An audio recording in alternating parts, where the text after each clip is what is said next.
आधम से अधम अधम आती नारी और तीन में मति मंद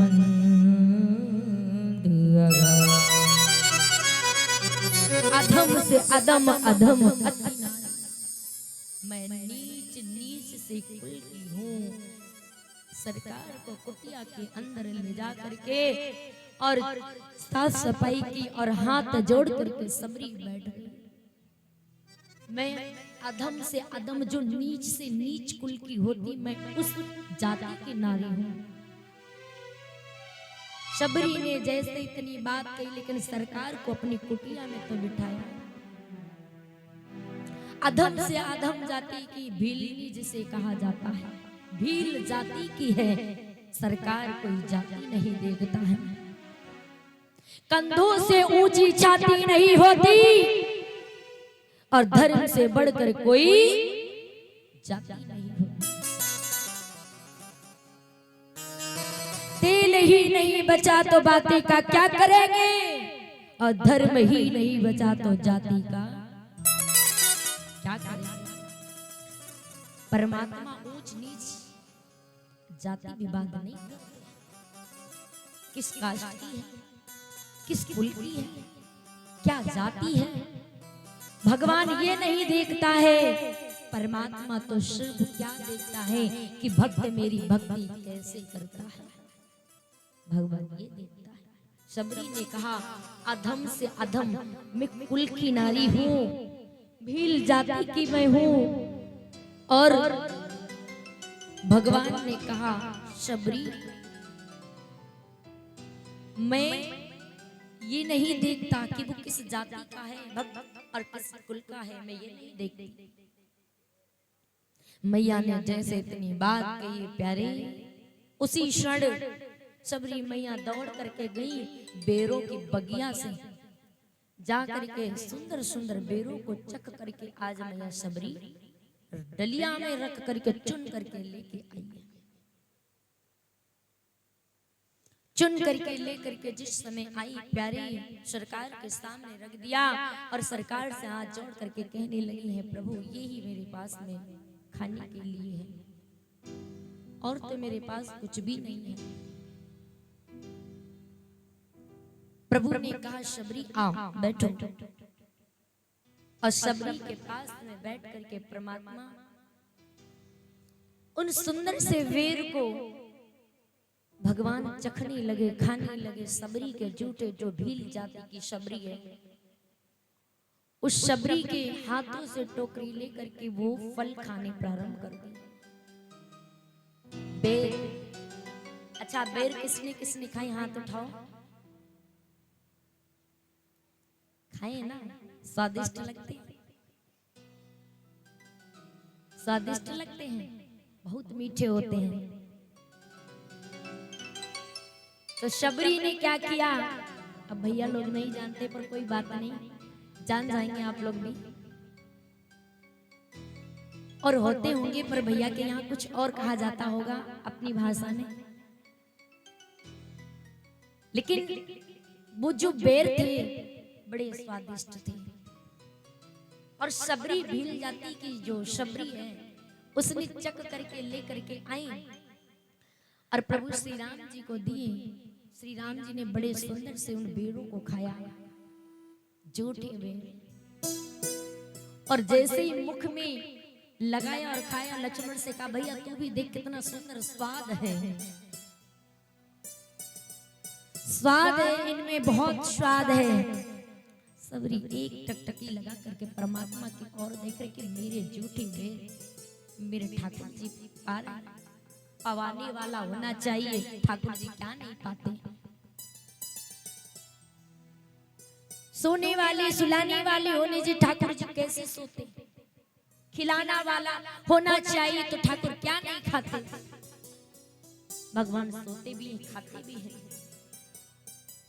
उन्हीं तो सब कुछ बस भक्त पर है डिपेंड कि उसको कैसे रिझाना है, परमात्मा को कैसे अपने हृदय में बसाना है, ये भक्त के ऊपर डिपेंड करता है। शबरी को समझ में नहीं आता था कि मैं क्या खिलाऊं क्या पिलाऊं, कैसे अपने सरकार का मैं सत्कार करूं। लेकिन जैसे ही शबरी उन फलों को खिलाए, शबरी ने, प्रभु ने बड़े प्रेम से खाया। और एक मैं और बात बता दूं, ये शबरी के पूर्व जन्म की ओर हम चल रहे हैं। शबरी की कथा सबने सुनी है, पर मैं इनके पूर्व जन्म की कथा सुना रही हूं आपको। शबरी इस भील जाति कुल में क्यों जन्म लिया? जानबूझ करके लिया। यही शबरी पूर्व जन्म में एक रानी थी, राजा की रानी। राजा की रानी थी, ऊंचे पद वाली थी, किसी से जल्दी मिलती नहीं थी। जब कोई व्यक्ति ऊंचे पद पर बैठ जाता तो उसे ऊंचे पद का अभिमान हो जाता है, समझ रहे हैं? कोई राजा बना दिया जाए और सबसे ऊंचे पद वाला, तो वो ये समझता कि मेरे समान कोई है नहीं। ये मूर्खता होती है। बिठाने वाला भी परमात्मा है और भिखारी बनाने वाला भी परमात्मा है। राजा से रंक, भिखारी से राजा बनाता है और राजा से भिखारी बना देता है। कभी भी अभिमान नहीं करना चाहिए, चाहे रूप का हो, चाहे पैसे का हो, चाहे कैसे का हो, अभिमान नहीं करना चाहिए। यही शबरी महारानी पूर्व जन्म में थी, राजा की रानी थी। एक दिन का जिक्र था, महारानी के महलों के सामने से गलियों में एक संत की डोली निकली। सत्संग खूब भजन कीर्तन करते हुए गलियों में भीड़ निकली, संतों की खूब बजाते। आपने यूट्यूब पे सुना होगा प्रेमानंद जी महाराज। किस किस ने सुना? जरा हाथ उठाओ। कौन कौन देखते हैं? इधर तो पक्का नहीं देखते, मुझे पता है। प्रेमानंद महाराज जी विख्यात हैं, श्री राधा लाडली जी के बहुत कहते भी हैं प्यारे संतों की। जब वो सुंदर सी यात्रा निकलती है तो प्यारे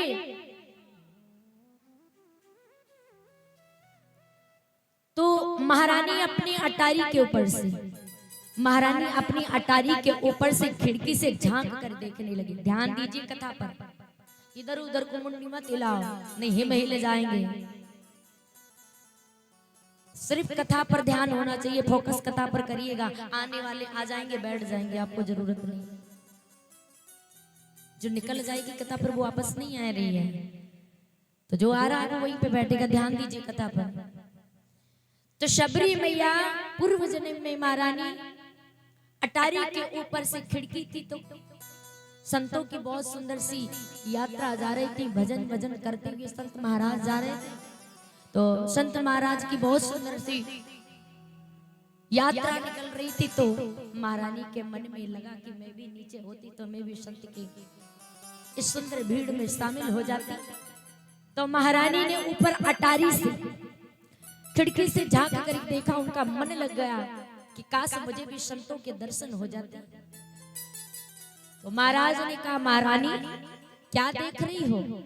महारानी ने जवाब दिया है, स्वामी ये परम संत निकल रहे हैं, इनकी सुंदर सी यात्रा निकल रही, अगर आपकी आज्ञा हो तो मैं इनके दर्शन करके आ जाऊं। लेकिन प्यारे महाराज ने कहा, महारानी महारानी आप एक राजा की रानी हैं और आपको इन संतों के पास जाने में शर्म आनी चाहिए। आप एक महारानी हैं और इन भिखमंगे संतों के साथ तुम जाओ। जैसे इतने शब्द कहे, ये साधारण नहीं हो महारानी, तुम महाराज की एक महारानी हो और आम व्यक्तियों के पास में तुम बैठ नहीं सकती और आम व्यक्तियों के साथ में तुम चल नहीं सकती।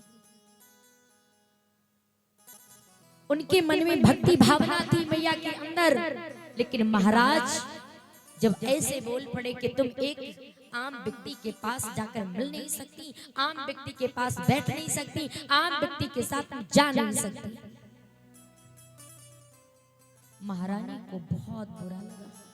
ए प्रपंच, इनको पीछे बिठाओ, इनको पीछे बिठाओ।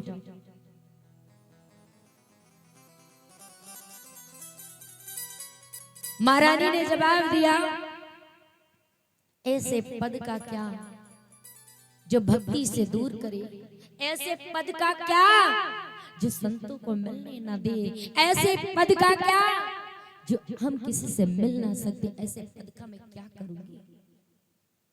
महारानी एक दिन कहने लगी, स्वामी क्या आपकी आज्ञा हो तो मैं दास दासियों को लेकर के मंदिर को घूम कर आ सकती हूँ।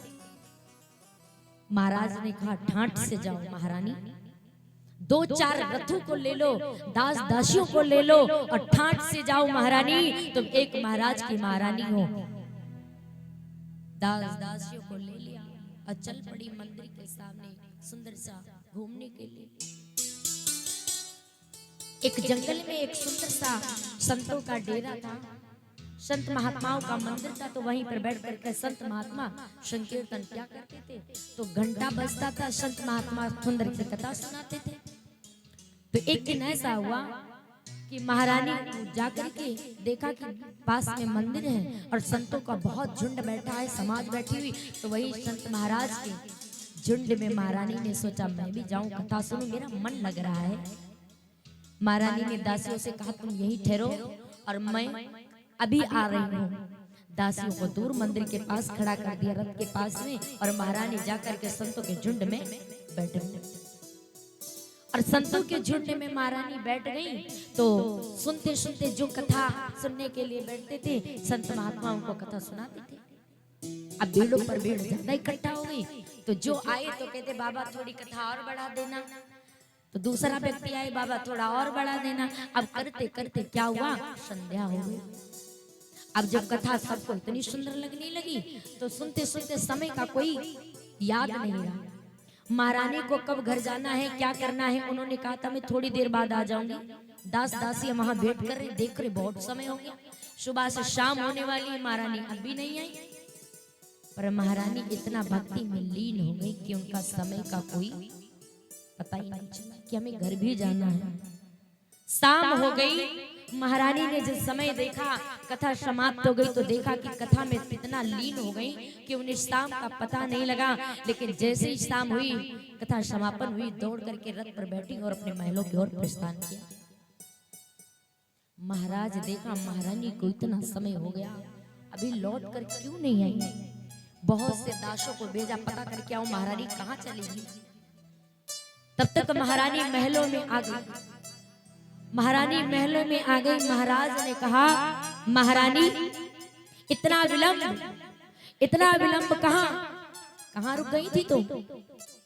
महारानी ने बड़े सहज भाव से हाथ जोड़ करके कहा, महाराज अरे थोड़ा सा संतों के भीड़ में बैठ करके सत्संग और कथा सत्संग सुनने लगे तो समय का कोई फेर मुझे याद नहीं रहा, लेकिन समय हो गया, इसके लिए क्षमा चाहते हो महाराज। महाराज ने एकदम से कठोर वाणी में बोल पड़े, महारानी क्या तुम्हें पता नहीं है, मैंने उस दिन भी ये बात कही थी कि तुम आम एक व्यक्ति नहीं हो, तुम महारानी हो, महाराज की महारानी। तुमको शोभा नहीं देती इस संतों की बात में बैठना और कथा को सुनना। महारानी ने उस दिन निश्चित कर लिया था कि ऐसे पद का मैं क्या करूंगी जो संतों से मिलने ना दे, ऐसे पद का मैं क्या करूंगी जो मैं भगवान की भक्ति ना करने दे, ऐसे पद का मैं क्या करूंगी जो मुझे भक्ति से दूर कर रहा है। महारानी ने निश्चित उसी दिन निर्णय कर लिया, अब हमको जीना नहीं है। महारानी उसी रात्रि के समय एक तालाब में जाकर के अपने प्राणों को दे दिया और परमात्मा के शरण में जाकर के एक विनती की, हे प्रभु हमें अगर जीवन देना तो एक नारी के रूप में देना, और वो भी इतने नीच से नीच कुल में मुझे जन्म देना ताकि मुझे भक्ति से कोई दूर न कर सके, कोई दूर ना कर सके। वही महारानी ने अपने प्राणों को जब दे दिया और वही पूर्व इस जन्म में मां शबरी के रूप में आई। बोल